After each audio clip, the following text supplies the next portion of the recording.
School में प्रतिबंधित मांस पकाने के मामले ने पकड़ा तूल। बीती 28 अप्रैल को सेंट थेरेसा स्कूल में एक कार्यक्रम के दौरान प्रतिबंधित मांस पकाए जाने और छात्रों के धर्मांतरण कराए जाने की बात को लेकर खासा बवाल हुआ था और पुलिस प्रशासन ने मौके से मांस के नमूने लेकर जांच को भेज दिए थे। लेकिन हैदराबाद भेजे गए मांस के नमूनों की जाँच रिपोर्ट अभी सामने नहीं आ पाई है, जिसे लेकर आज एक बार फिर स्टूडेंट यूनियन, गार्जियन सोसाइटी एवं गौ सेवकों द्वारा सामूहिक रूप से सिटी मजिस्ट्रेट को ज्ञापन देकर शीघ्र मामले के सार्वजनिक जांच किए जाने और स्कूल प्रबंधन सहित प्रधानाचार्य के निलंबन की कार्रवाई की मांग की है।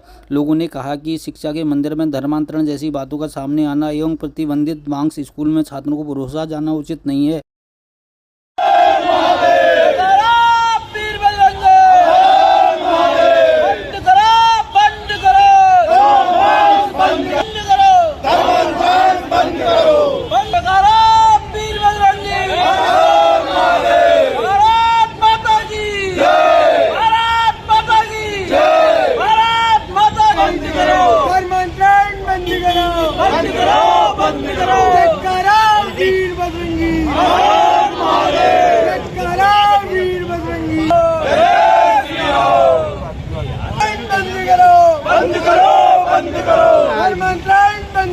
बहुत दुर्भाग्यपूर्ण मामला हमारे सामने आया था। लगभग 12-15 दिन पहले जो हल्द्वानी में एक सेंट थेरेसा विद्यालय है जहां चर्च भी संचालित होता है, यहां पे गौमांस पकाने की और धर्मांतरण की एक घटना हमारे सामने आई थी, जिस पे हमने संबंधित अधिकारियों को सूचना की थी और इन सभी अधिकारियों के माध्यम से वहां पे जो है जांच की गई विद्यालय में। वहां पे मांस के कुछ सैंपल उठाए गए और सैंपल उठाने के बाद उस सैंपलों को ऋषिकेश भिजवाया गया। अभी हमने कुछ दिन पहले ही संबंधित अधिकारियों से जानकारी निकाली है, तो ऋषिकेश में उस मांस की सैंपलिंग नहीं हो पाई क्योंकि पके हुए मांस को वहाँ नहीं जांच किया जाता है, बता रहे हैं। अब इस मांस को जो है ये लोग हैदराबाद भेज रहे हैं, वो भी निजी लैब में। हम तो एक ये पूछना चाहेंगे कि निजी लैब में भेजने का मतलब क्या बनता है? सरकारी इतनी लैबें हैं, आप सरकारी लैबों में भेजें।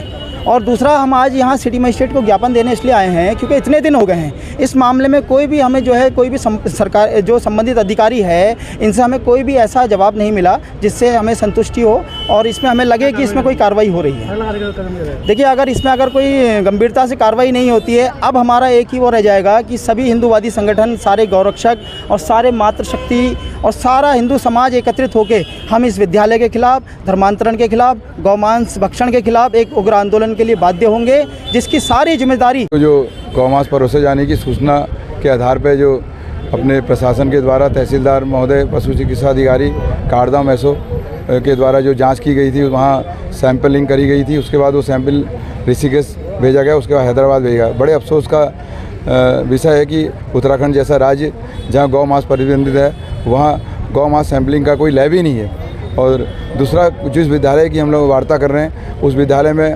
हल्द्वानी के अधिकांश माता पिता अपने बच्चों को पढ़ाना चाहते हैं और उसकी बड़ी मान्यता है। और ऐसी मान्यता है कि जिसके आधार पर आपने खुद अभी जो 28 तारीख को देखा, गौ मांस उस जगह पे बन रहा है या कोई मांस अन्य पशुओं का भी बन रहा है, तो गैर कानूनी है। क्योंकि विद्या के मंदिर में जहाँ साक्षात माँ सरस्वती विराजमान है, उस जगह पे ऐसे कृत्य किए जा रहे हैं और गैर कानूनी तरीके से धर्मांतरण भी किया जा रहा है। जिस पैसों से बच्चे फीस दे रहे हैं, अपनी उस मोटी कमाई से वो गरीबों को सहायता के नाम पे धर्म परिवर्तन करा रहे हैं और सुख सुविधा देके इस शांत राज्य में अपनी क्रिश्चियन मिशनरीज जो हैं वो धर्मांतरण करा रहे हैं। अगला कदम क्या रहेगा? अगला कदम यह है, सबसे महत्वपूर्ण यह है कि उस जगह पे जिनके द्वारा ये कृत्य किया गया, वो फादर के रूप में जो प्रधानाचार्य वहाँ मौजूद है, उसका तत्काल उसे निलंबित किया जाए, पदमुक्त किया जाए, उसे वहाँ से तत्काल हटाया जाए। और यही हमारी मांग भी है। आपका नाम? पंकज खत्री। ना काठगोदाम में सेंट थेरेसा स्कूल है, वहाँ पर कुछ इनका कुछ प्रोग्राम होता है। उसमें ये बात पता चली है कि जब ये धर्मांतरण करवा रहे हैं या कुछ है, तो उसमें ये कुछ खाना बना था। वहाँ खाना बनने में मतलब वहाँ गौ मांस बताया गया कि कुछ मांस बन रहा है। अब उस मांस की सैंपलिंग के लिए भेजा है उनको। अब ये मांस गाय का हो चाहे किसी भी पशु का है, पहले स्कूल में तो ये मांस बनना नहीं चाहिए। तो उनका मतलब यही था कि वो धर्मांतरण करा रहे हैं और फिर उसमें एक प्रक्रिया चलती है इन लोगों की कि उसमें मांस खिलाया जाता है उनको, ताकि वो जैसे मोस्टली ज़्यादातर हिंदू बच्चे हैं, तो हिंदुओं को मतलब इस तरह से करवाया जा रहा है ये चीज़। अब ये सैंपल जो है ऋषिकेश भेजा, ऋषिकेश जो है सरकारी लैब होगी, वो पका हुआ मांस था, तो वहाँ उसकी सैंपलिंग मतलब उसकी जांच नहीं हो सकती है। अब आगे बोला है कि कहीं चंडीगढ़ भेजा गया है, अब वहाँ पर किसी प्राइवेट लैब में भेजा गया है। अब प्राइवेट लैब में भेजा गया है तो वो हमारे पक्ष में होगा या नहीं होगा ये कह नहीं सकते, है नहीं। पर इसकी अगली कदम यही रहेगा कि ये होना चाहिए, इसकी जांच होनी चाहिए और सच का पता चलना चाहिए। ठीक है। मंजू बिस्ट।